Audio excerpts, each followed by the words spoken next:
Everyone has hurdles, but if you keep showing up, those hurdles get smaller and smaller until what once felt like mountains are just pebbles, and you're a samurai of strength and skill. Gabe's transformation in parkour, free running, strength and skill, and how to apply these principles to your own training and become a samurai of strength and skill.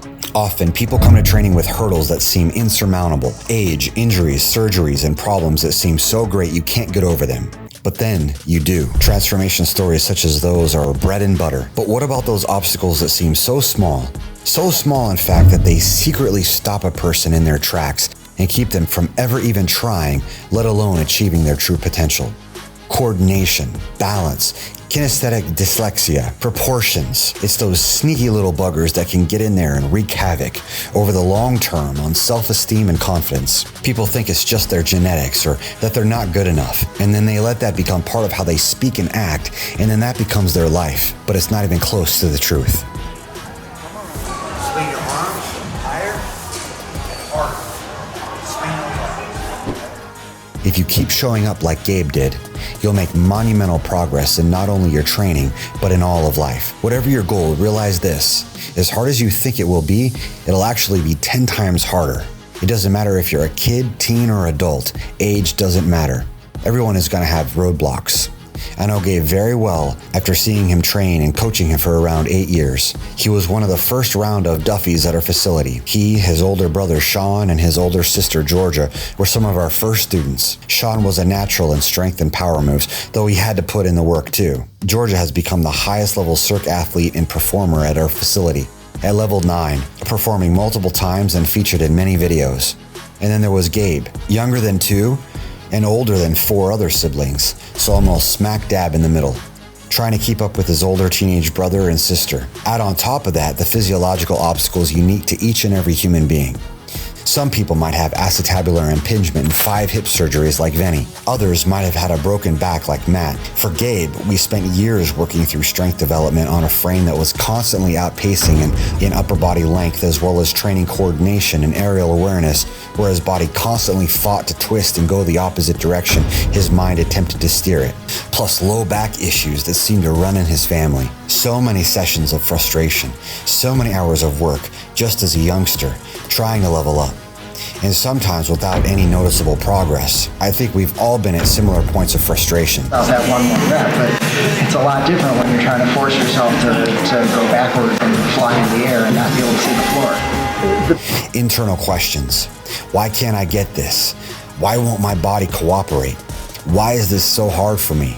And then trying every which way to get to the next level, sometimes thinking there's a hack, a secret trick, something that'll just click, so to speak. But little by little, realizing that once we ignore those voices of doubt, ignore the thoughts trying to compare us to other people, and ignore the idea that there's a shortcut, we can break free and go to levels we didn't realize were possible. And eventually that why question shifting slowly to how. Instead of why can't I get this, to how do I get this? Instead of why won't my body cooperate, to how will I make this work?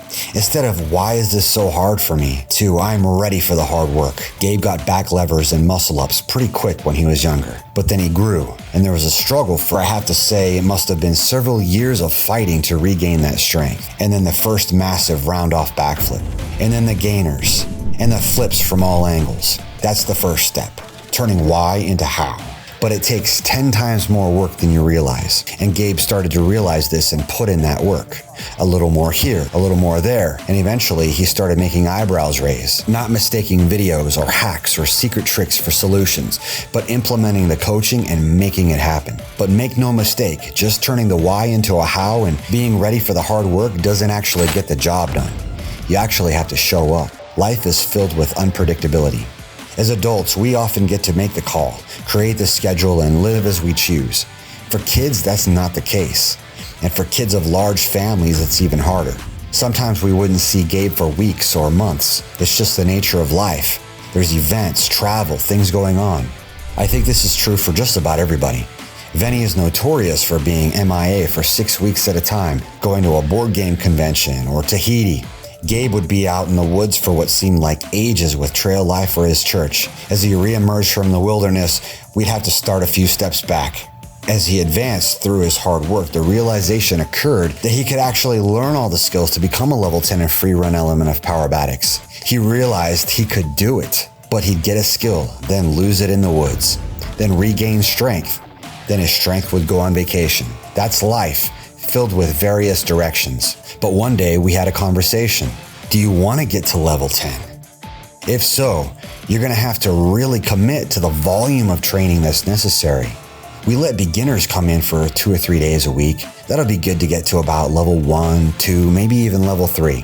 To put that in perspective though, level 3 is just where we start dialing in muscle ups, front flips, back flips, press handstands, depending on what element you're working on.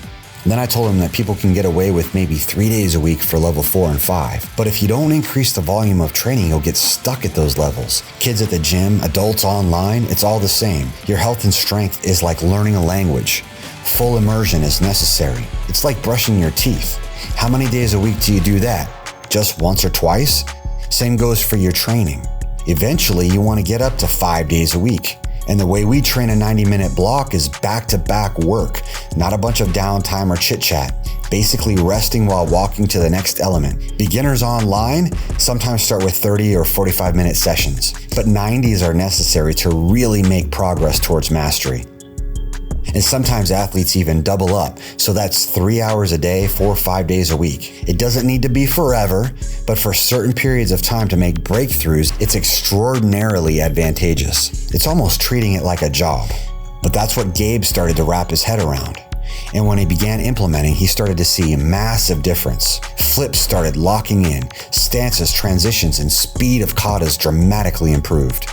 Though it's not about getting it and then forgetting it. There's a lot of folks who are great breakdancers or great basketball players or great acrobats when they were younger.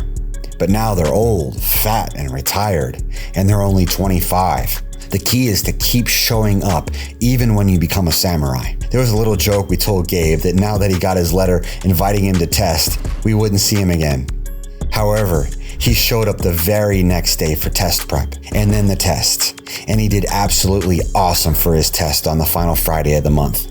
And then he was one of the first people in training Monday with new goals. If you want to become a strength and skills samurai, then add these to your mindset in training. Turn the why are things this way, into how will I do it? Keep showing up even when it's hard, when you're frustrated, and when you don't want to. And work 10 times harder than you think it'll take. If you add these secret keys to your training, I promise you're going to see massive advancements in your strength and skill, no matter what roadblocks or obstacles you're dealing with. See you in the next video and in training soon.